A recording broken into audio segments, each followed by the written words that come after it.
نحمده ونصلي ونصلي على رسوله الكريم اما بعد فاعوذ باللہ من الشیطان الرجیم بسم اللہ الرحمن الرحیم۔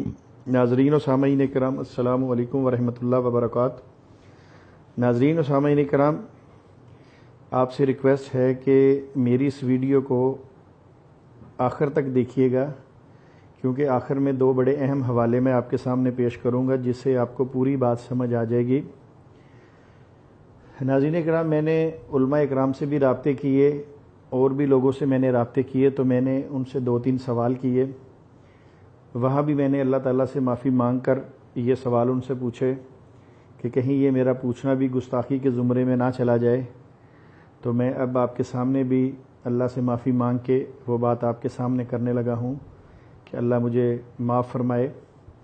میں نے ان سے پوچھا، میں نے کہا کیا کبھی کسی نبی کو میراق ہوا تھا، میراق کی بیماری لگی تھی؟ تو علماء اکرام نے کہا کہ اللہ تعالیٰ نبیوں کو ایسی بیماریوں سے محفوظ رکھتے ہیں۔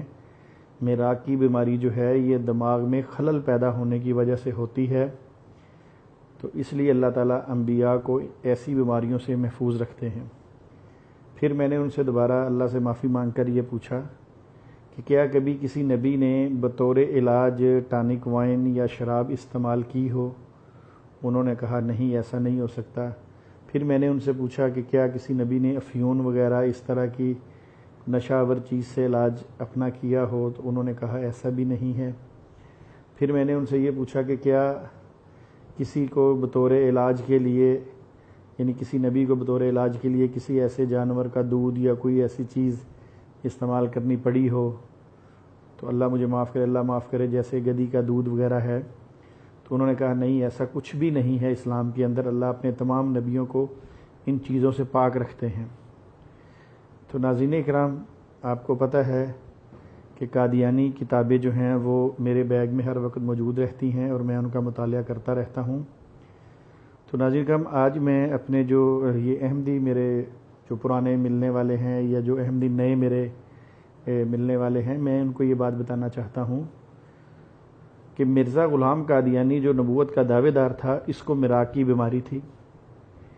اچھا، اب چونکہ میراق جو ہے وہ دماغ کے خلل کی وجہ سے پیدا ہوتا ہے، انسان کو مختلف قسم کے وہم آتے ہیں، وہ سمجھتا ہے کہ جیسے مجھے اللہ تعالیٰ وحی کر رہے ہیں، اس طرح کے وہم آتے رہتے ہیں انسان کو۔ تو جو احمدی احباب ہیں، اگر وہ مرزا غلام قادیانی کی کتابوں کا مطالعہ کریں تو ان کو پتہ چل جائے گا کہ واقعی مرزا صاحب کو بھی اسی قسم کی کچھ خدشات جو تھے وہ لاحق تھے۔ تو آئیے ناظرین کرام، میں آپ کو بتاتا ہوں مرزا قادیانی کی زبانی کہ اسے میراق تھا یا نہیں تھا، کیونکہ اکثر لوگ یہ کہتے ہیں کہ مرزا قادیانی کو میراق نہیں تھا، تو اس لیے ہم حوالہ جات کے ساتھ بات کریں گے۔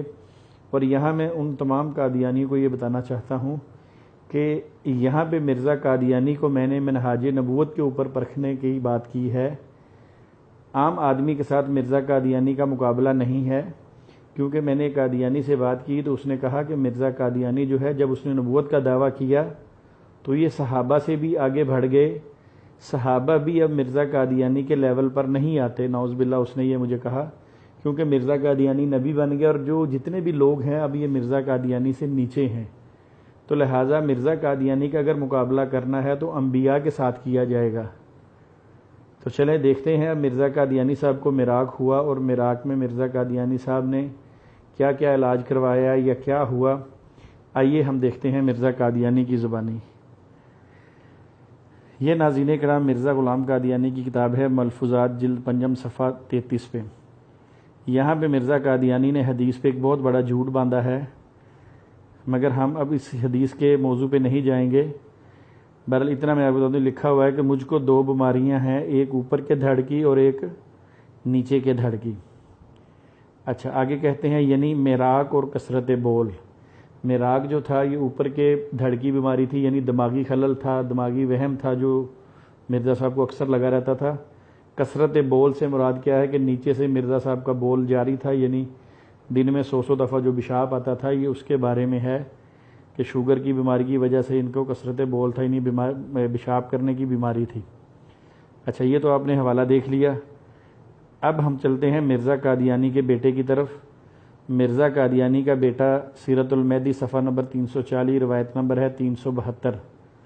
اس میں یہ کہتا ہے کہ حضرت مسیح موعود علیہ السلام سے سنا کہ مجھے ہسٹریا ہے، آگے لکھتا ہے بعض اوقات آپ مراق بھی فرمایا کرتے تھے. آگے اس نے مراق کی کچھ نشاندہی کی ہے کہ ایسا ایسا ہوتا ہے ویسا ہوتا ہے. پھر یہ نیچے آگے کہتے ہیں کہ ان معنوں میں حضرت صاحب کو یہ دیکھ لیں ہسٹریا یا مراق بھی تھا.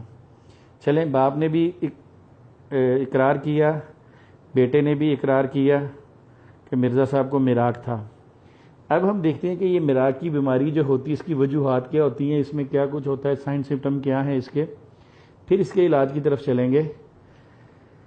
تو ناظرین کرام ہم اپنی طرف سے کوئی بات کریں تو ہو سکتا ہے مرزئی اعتراض کریں، تو کیوں نہ ہم انہی کی کتابوں سے ان کو دکھائیں کہ مراق جو ہے اس میں اس کی کیا کیا سائن اینڈ سمپٹم ہیں. تو یہ میرے پاس ایک کتاب ہے، یہ قادیانی جماعت کے بہت ہی مرزا صاحب کے مرید جو تھے، بڑے گہرے دوست بھی تھے، حکیم نور الدین، ان کی کتاب ہے بیاض نور الدین. اور اس میں یہ دیکھنے لکھا ہے مجربات نور الدین. اس میں حکیم صاحب جو ہیں یہ بڑے مشہور و معروف حکیم تھے اور ان کو دنیا جانتی تھی حکمت کی وجہ سے. یہ کشمیر میں کہیں کسی بادشاہ کے ہاں ملازم بھی رہے حکمت کی وجہ سے. اب یہ مراق کی تعریف کرتے ہیں کہ مراق میں کیا ہوتا ہے. اب دیکھیں یعنی خارش، یہ آپ کے سامنے لکھا ہوا آ گیا خارش. تو مرزا صاحب کو خارش بھی تھی. اچھا پھر وہ کہتے ہیں کہ پرانی بد ہضمیاں، مرزا صاحب کو اکثر بد ہضمی کی شکایت رہتی تھی، پیٹ خراب رہتا تھا، تو یہ وہ بد ہضمیاں بھی آ گئیں. پھر آگے کہتے ہیں یہ دیکھیں لکھا ہے علامات میں ہے ہاضمہ اچھا نہیں ہوتا، ہاتھ پاؤں جلتے اور ٹھنڈے ہوتے ہیں. تو یہ مرزا بشیر احمد ایم اے نے ہی ایک اپنی کتاب میں اسی میں لکھا ہے کہ ایک دفعہ مرزا صاحب کی حالت یہ ہوئی کہ ہاتھ پاؤں جسم سارا ٹھنڈا ہو گیا اور ایسا لگتا تھا جیسے بس آخری وقت آ گیا کہ نبض اب جو ہے وہ ڈوبنے والی ہے. تو کسی نے کہا کہ مرزا صاحب کے لیے قادیان کا جو وہ چھپڑ ہے اس میں سے کیچڑ لا کے اس پہ مرزا صاحب پہ لیپ کیا جائے تو مرزا صاحب ٹھیک ہو جائیں گے، کیونکہ وہ گندا انسان گند میں ٹھیک رہتا ہے. تو وہ پھر قادیان کے چھپڑ سے وہ لیپ لے کے آئے تو مرزا قادیانی کو لگایا تو مرزا قادیانی ٹھیک ہو گیا. تو اسی طرح آگے وہ لکھتا ہے ان لوگوں کو کبھی دست بھی آتے ہیں اور قبض بھی ہوتی ہے. تو مرزا صاحب کے دست تو بڑے مشہور ہیں، آپ کو علم ہے، دست پہ دست آتے رہے.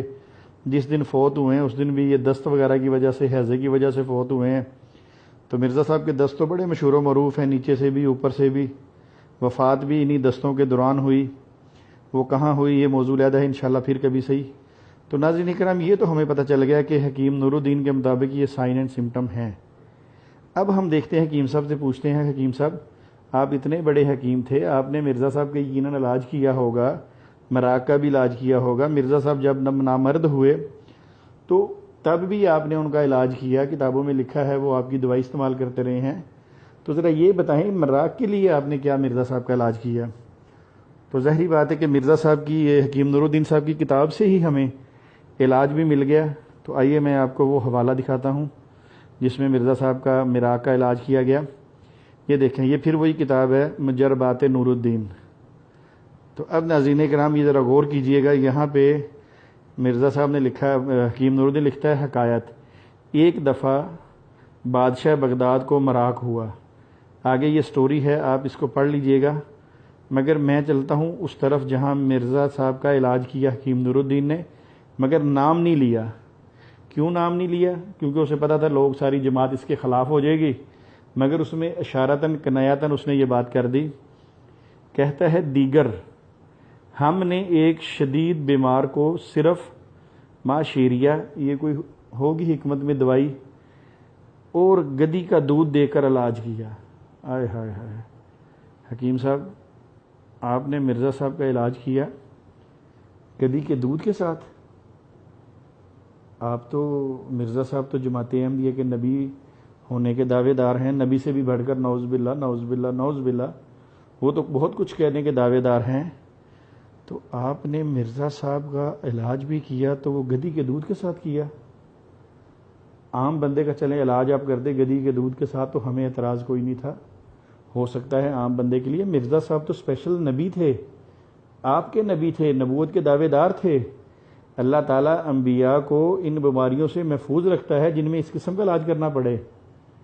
تو آپ نے مرزا صاحب کے لیے گدی کا دودھ استعمال کیا. بہرحال ٹھیک ہے. تو لے دوستو آپ دیکھ لیں، اس سے آگے میں کیا بیان کروں کہ حکیم صاحب بھی جو علاج کرتے ہیں وہ کہتے ہیں ہم نے ایک شدید بیمار، ہمیں سمجھ لگ گئی حکیم صاحب آپ جس کی طرف اشارہ کر رہے ہیں بالکل ٹھیک ہے، وما علینا الا البلاغ، السلام علیکم ورحمۃ اللہ وبرکاتہ، سمجھنے والے کے لیے اشارہ ہی کافی۔